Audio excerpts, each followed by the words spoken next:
మండలి అధికారుల మధ్య సమన్వయం దాని గురించి మాట్లాడారు. యా భద్రత విషయంలో డొల్లతనం గురించి మాట్లాడారు. అలాగే దేవాలయాలు విస్తృతంగా ఇతర ప్రదేశాల్లో నిర్మించడం గురించి మాట్లాడారు. అయితే నేను మొదటగా నేను చెప్పదలుచుకున్నాను, తిరుమల తిరుపతి దేవస్థానం క్షేత్రమహిమ, క్షేత్ర పురాణం, స్థల పురాణం గురించి మీరు చెప్పారు. డెఫినెట్ గా అదొక అలౌకికం అండి.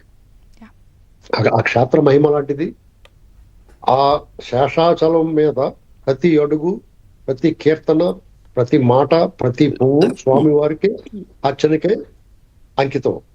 కాబట్టి ఆ పవిత్రత, ఆ వాతావరణం అక్కడ ఉంటుంది. అలాగే ఇందాక మన స్వామివారు చెప్పినట్టుగా అనుబంధ దేవాలయాలు అవసరం అంటే ఖచ్చితంగా అత్యవసరం అండి. ఎందుకంటే దేవాలయం అనేటువంటిది మానసిక చికిత్సా కేంద్రాలండి.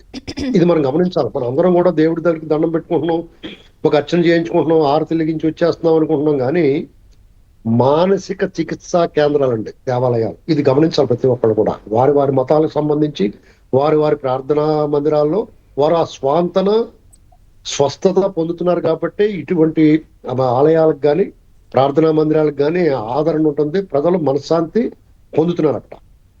ఇక వ్యక్తుల మధ్య, పాలక మండలి కానీ లేకపోతే అధికారుల మధ్య కానీ సమన్వయం అనేటువంటిది డెఫినెట్ గా ఉండదండి. ఎందుకంటే అధికారులు తమ స్థానం పదిలం అనుకుంటారు.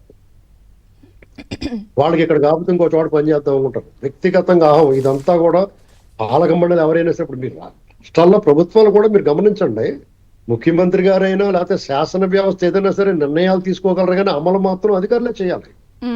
కాబట్టి వాళ్ళు పైకి మాట్లాడకపోయినా లోపల ఆ అహం బ్రహ్మస్మి అనేటువంటిది వాళ్ళ నిలువెల్లా ఆవరించుకుని ఉంటుందండి.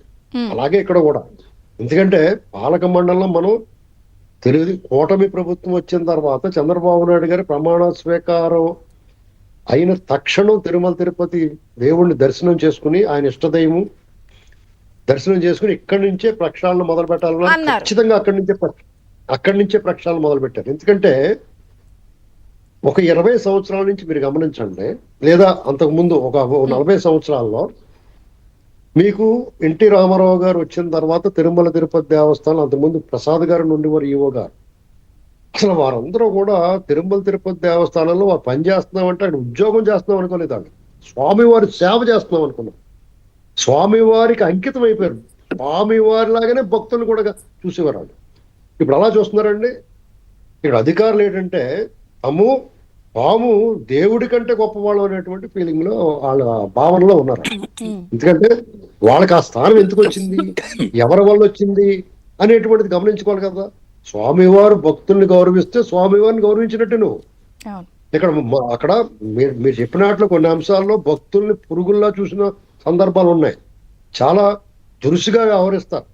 దీన్ని అదుపు చేయటం ఎవరి వల్ల కావట్లేదు. ఎందుకంటే దుష్టజనులు, దైవానికి వ్యతిరేకంగా ఉండే వారి వేరే ఆరాధకులందరూ కూడా అక్కడ చేరటం వల్ల వాళ్ళకి దేవుడి మీద కానీ భక్తుల మీద కానీ గౌరవం కానీ భక్తి కానీ ఉండదు. వాళ్ళకి ఉండాల్సిన అవసరం లేదు. ఎందుకంటే వాళ్ళకి తెలుసు హ్యాపీగా వాళ్ళు పనులు చేసుకుని పోతారు. వాళ్ళ జీవన భృతి కోసం దేవుడిని ఆశ్రయిస్తారు తప్ప, ఆ దేవస్థానాన్ని ఆశ్రయిస్తారు తప్ప, వాళ్ళ మనసా వాచా కర్మన దేవుడి పట్ల కానీ భక్తుల పట్ల కానీ అభిమానం కానీ గౌరవం కానీ భక్తి కానీ ఉండదు వాళ్ళకి. ఇక్కడ దేవుడు కూడా పాపుల్ని ఎప్పుడు కూడా చూడండి, మీరు నీరు పళ్ళ మెరిగినట్టుగా దేవుడు కూడా పాపుల్ని దగ్గర చేర్చుకోవడానికి ప్రయత్నం చేస్తాడు. అందుకనే వాళ్ళందరికీ ఆ స్వామివారిని ఆపాదమస్తకం స్పర్శించి, స్పృశించి, దర్శించి, అర్చించే భాగ్యం వాళ్ళకి ఎక్కువ ఉంటుంది. మీరు చూసుకోండి ఎప్పుడు కూడా. లేదంటే మరి కృష్ణారెడ్డి గారు లేకపోతే కరుణాకర్ రెడ్డి అందరూ అని అంటలేదండి. చాలా మందికి అవకాశం ఇస్తాడు దేవుడు. లేకపోతే కరుణాకర్ రెడ్డి వీళ్ళందరికీ అవకాశం ఎలాగ ఇచ్చారండి? దేవుడు ఇచ్చిందా? లేకపోతే రాజశేఖర రెడ్డి ఎవరు ఇచ్చింది కాదు, అది దేవుడే ఇచ్చాడు. మారమని, పరివర్తన చెందండి, పశ్చాత్తాపం పొందండి అంటే. మరి ఇలా ఉన్నప్పుడు కొండ మీద ఎవరున్నా సామాన్య భక్తుడు ఈ నెగిటివిటీని, నెగిటివ్ ఎనర్జీని, ఇబ్బందుల్ని ఫేస్ చేయాలా? వాళ్ళకి సులభతరం చేయడానికి కదా ఇప్పుడు ప్రభుత్వం మారింది. ఇది నిరంతర ప్రక్రియగా వీళ్ళు విశ్వ ప్రయత్నం చేస్తున్నారు. ఆనాడు ఎన్టీ రామారావు గారు కానీ చంద్రబాబు నాయుడు గారు కానీ, ఇవాళ మళ్ళీ చంద్రబాబు నాయుడు గారు కానీ నాయుడు గారికి ఇప్పుడు ఇక్కడ ఆడంబరాన్ని, అతిశయాన్ని తగ్గించుకుని నాయుడు గారు అక్కడ పనిచేస్తున్నారు. మనం కళ్ళారా చూస్తున్నాం. ఆయన్ని మనం విమర్శించలేము, ఆయన విధానాన్ని మనం ఏమి తప్పట్లేము. అక్కడ వాళ్ళ అధికారులు కూడా సహకరించాలి కదా. అక్కడ ఉన్న ఈఓ గారు కానీ, జేఈఓ గారు కానీ, లేదా మిగతా అధికారులు కానీ మిగతా అప్పుడు ఈఓ జేఈఓతో కూడా ఉండదు, వాళ్ళు కూడా కొత్తగా వచ్చారు అక్కడికి. అక్కడ ఒక ముఠా ఏర్పడి ఉంది. ఎందుకంటే ఇప్పుడు ప్రసాదాల కౌంటర్లన్నీ కూడా చెవిరెడ్డి భాస్కర్ రెడ్డి వాళ్ళ తాలూకు మనుషులు ఆక్రమించి ఉన్నారు. ఇంకా కొంతమంది కరుణాకర్ రెడ్డి మనుషులు ఆక్రమించి ఉంటారు. వీళ్ళందరూ యథేచ్ఛగా వాళ్ళ కార్యక్రమాలు చేసుకున్నారు.